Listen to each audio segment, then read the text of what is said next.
I got a comment on one of my videos asking about the house items, more specifically where the house shops and stuff like that are, so this video will be covering that. First thing I'd want to mention, if you guys are brand new to housing, don't really know much about it, let me just go over it really quickly. In the main menu, you're going to have the housing tab. You're going to have to do a quest to get access to this, which there will be a prompt telling you where to go or actually taking you to the location so you can play through the quest line that will give you access to housing. As you see, I have multiple houses. Now, this is because I have multiple homes that I own. If you want to obtain more houses, you're going to want to head to the trade district, more specifically to the build depot. Here you're going to be finding Bridget. Now she does have some material. You can be farming these quests right here. These are dailies you can obtain. Then you can get different house items. This is one of the shops which will have plenty of different house items here, but this is not where you get houses. Over here you're going to find Nile, I guess. At the very bottom you're going to be finding the housing deeds, and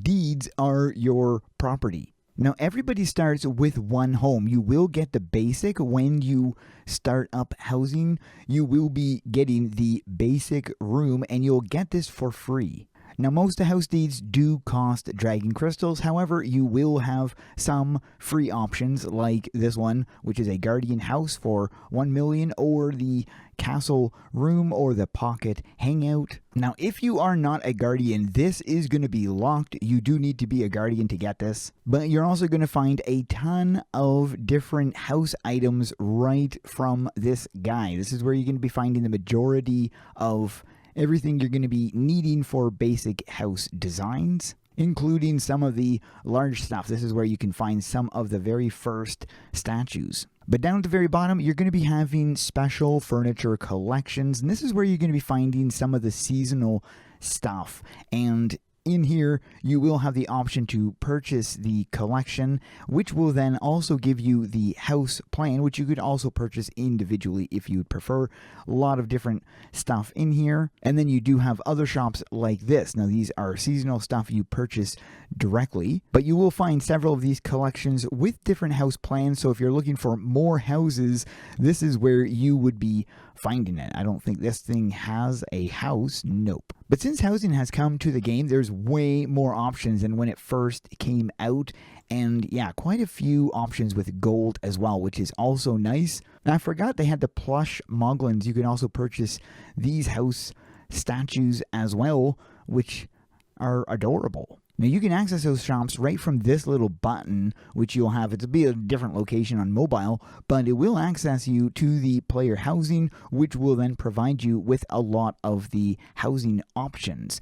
So you can see all the stuff right in here. Now, there are house drops you can get around the area just by farming global loot. You can get some house items, seasonal house items, like there were Easter eggs previously, no longer available, and then there were some flowers, which I believe are also no longer dropping. But periodically, there are house items that you can farm just from the global loot. There's also statues that drop from different bosses. I'm going to be putting a video together on all the statues that drop from bosses throughout, but that's going to be in a couple days. As shown previously, if you have multiple houses, you will be able to see it, but if not, then you're only going to be confined with the one house until you purchase more. You will have access to public houses, which you can go and visit any one of these ones at any time you want, and you've also got house item inventory, which showcases all of the items you could own. That you own, and then you've got the categories right here. To visit your house, just hit enter. So my house is a bit weird because I put it so that the spawn puts you way up into the air so that you can exit out here, because I have a big platform down there. So this is not exactly the best map to showcase housing, but I'm just doing a brief one. So I put a big platform underneath the ground, and there's even more below, but I won't get into the details on that. To build, you just place your object anywhere you want. So if you've got, let's say, these things, then you could put them right there. Now, you can also change this, which will then rotate this way or rotate this way, or you can spin it around. It's a lot easier on PC than it is on mobile, but it does work on mobile as well. Tapping this again will bring you to the enlargement size, so you can then increase the size either long or width-wise, depending on what you want to do. But if you want to do this globally, tap this thing. And then that way you can just increase the size of this without having to tap all three of those arrows. And this is just going to globally increase the size, which makes it much better.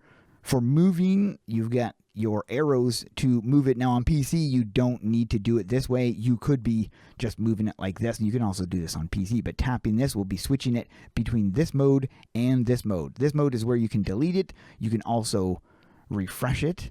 And then you've also got the option to copy and paste, which would then have a double of it, which is a very nice feature to have. As I mentioned, it is easier on PC to build, but you can definitely do it on mobile as well. Lots of people do build on mobile, and the houses they do, oh my goodness, it's just crazy, some of the houses. Now, if you want to make sure you don't do something like that, you're going to want to hit this thing, and that'll make it so you can't accidentally edit something. Lastly, you're going to want to hit that save button frequently, because you can suddenly just crash out of the game and lose everything you've been building. So I recommend hitting that save button as often as possible. If you want to leave, just tap that little button right here. But yeah, this is a pretty nice feature. I would definitely love to see housing fleshed out more, but hopefully this video helps you guys and maybe introduces you guys to housing if you've never experienced it before. But that is it for this video. Hope you guys enjoyed. Thanks for watching. We'll see you guys in the next one.